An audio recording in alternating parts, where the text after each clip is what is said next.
everyone, I am Matt Williamson. How's everyone doing at the end of the week here, getting ready for Steelers Cardinals? And we are going to talk today, I'm going to finish with my prediction, but when Arizona has the ball, which I expect to be the more competitive side of things. As mentioned before, Arizona's defense is littered with replacement level players and can be attacked in so many ways. So for the season, the Cardinals average 4.9 yards per play, but their last three, they're up to 5.3 with Kyler Murray there. So it's getting better. I think this offense isn't terrible. The Steelers surrender 5.4 for the year, which is really high, but only 4.9 over their past three. So that's gotten better as well per play. The Cardinals offense converts a series of downs into a new series of downs 69% of the time. League average is 70. Steelers defense is at 69 too. So only 6 defenses are better, though, than the Steelers. The Steelers and Niners are the only 2 defenses currently in the top 5 in takeaways, as well as points allowed. Pretty good company. Arizona is averaging a league low 0.92 points per drive on the road this season. This is a bad team, but they are unbelievably bad on the road. I mean, it's crazy. And they're coming over here for what's a 10 o'clock start for them, maybe some weather they're not used to. I mean, far trip, of course. The Cardinals have run a higher percentage of 13 personnel, 1 back, 3 tight ends, than any offense in the NFL at 11%. That's a big number. No defense in the league has faced 21 personnel, a higher percentage of their snaps than the Steelers, who are also 27th in the league in seeing 11 personnel. The Cardinals offense has 0 snaps, though, with 2 backs on the field together. Pittsburgh has utilized their nickel package with 5 defensive backs on the field just 37% of the time. Just 1 defense in the whole league uses nickel less than the Steelers. So they are still big or fast. I mean, they are either base or dime. Over the past 7 games, the Steelers are allowing just 15 points per game. During that stretch, they've allowed a league-low 12% of their drives to result in a touchdown. The Steelers have allowed a league-low 5 passing touchdowns over their past 7 games. And now they get Minka back. Pretty enticing. Arizona throws the ball 58% of their offensive plays, which is very close to league average. But over the past 3 games with Kyler Murray at quarterback, that goes up to 64%, which would be near the top of the league. So they're obviously changing how they're playing offense. Only the Browns, Cowboys, and Ravens have a better completion percentage allowed than Steelers defense, but only 3 defenses have a higher average depth of target. So we talk about this every week. People are not completing a high percentage of passes against Steelers, but they are throwing deep. Murray is 13 of 38 on passes 10 plus yards downfield with 1 touchdown and 2 interceptions. That's the lowest completion percentage in the NFL over that time on such deep throws. So he's not actually been good at it. As a team, only 4 offenses have a lower yards per route run than Arizona.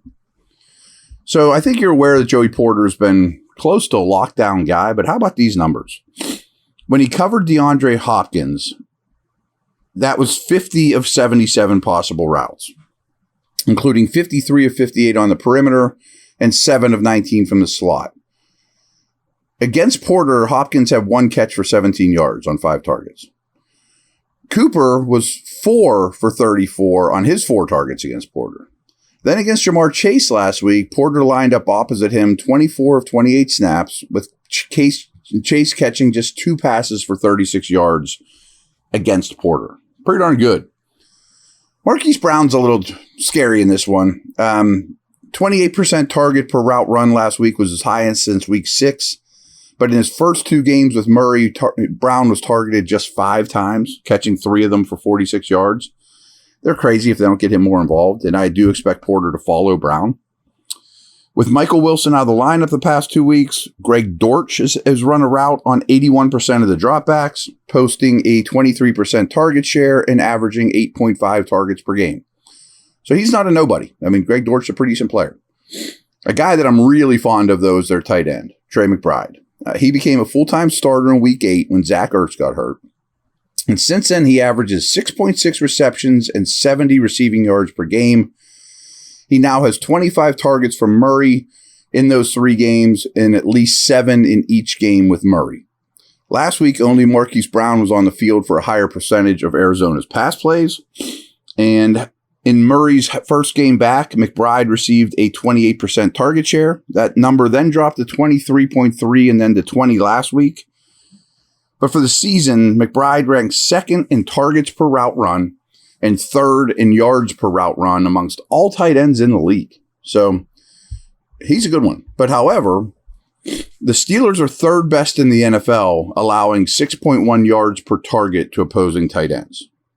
They've been really strong against tight ends. 15% of the Cardinals' targets have gone to a player that aligns in line. Only the Vikings and Browns are higher. Ertz and McBride, basically, is what that is. TJ Watt, he's pretty good. Shocker. But how about this? So he had 2 sacks last week. They got to Browning 4 times all game last week. But Watt joins Reggie White as the only 2 defenders with 90-plus sacks in their first 100 games since 1982, when sacks were first tracked. Last week was Watt's 4th game of the 2023 season with 2+ sacks. One more 2+ sack game will tie Watt with his brother JJ for the 5th most games ever with 2 or more sacks in a player's first 7 seasons. Watt also aims for his 5th game in a row with a sack and 8th in a row at home. He has a 7-game sack streak at home. It's crazy stuff. All right, I'm going to take a break and we'll talk run game and prediction in a minute.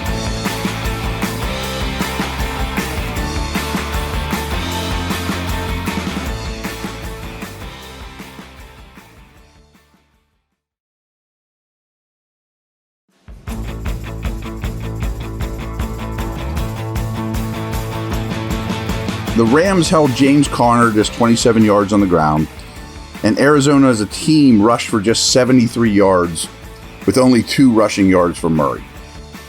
Conner only handled 43% of the rushing attempts, however, his 5.06 yards per carry ranks 6th of all ball carriers with at least 50 attempts.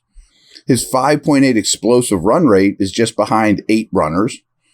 Conner is also 7th in yards after contact per attempt. He's still quite good, is the bottom line. In the first game since being claimed off waivers from the Jets, Michael Carter played 27 snaps compared to 30 from Conner. Carter's 19 routes led the Cardinals' backfield. As you know, Joe Mixon ran for just 18 yards last week on 8 carries, which is criminal. His lowest rushing output since 2019, and the Steelers surrendered just 25 rushing yards in Cincinnati. The Steelers have not allowed a running back to rush for 80 or more yards since week 4. Since Cam Hayward returned from injured reserve in week 9, the Steelers give up just 85.5 rushing yards per game. But from weeks 1 to 8, they gave up 137.1. Big difference. Cam's pretty good. Murray has a rushing touchdown in every game since his return. He has 18 career games with both a rushing and passing touchdown, tied for 3rd most for a quarterback in his first 5 seasons in NFL history. He averages 4.7 carries per game this season. Still a very, very dangerous runner. As a team, the Cardinals rush for 4.8 yards per carry, 3rd best in the league. It's like one of the only things they do well, to be honest with you, and have the 7th best explosive run rate. And remember, Murray didn't play most of the year. The Steelers allow the most yards after first contact per carry in the NFL. Arizona's offense, last in the league in 4th down conversions.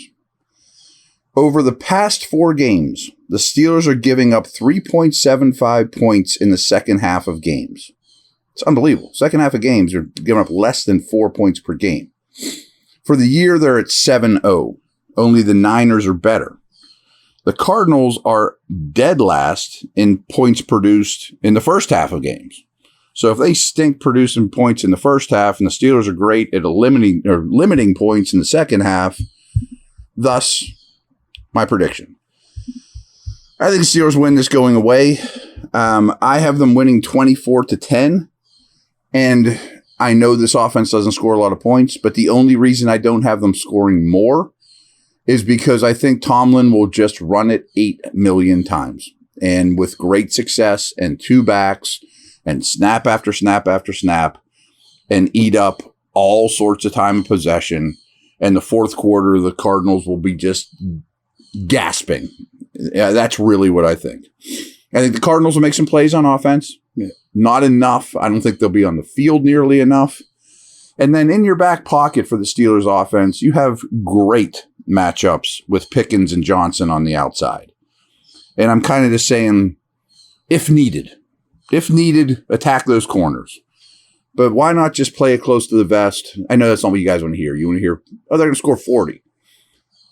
If they're getting first down after first down, handing it to Najee and Warren, that's what they're going to do. And I think that's exactly what's going to happen. And it's just going to be a physical domination. And I don't think Arizona runs at all.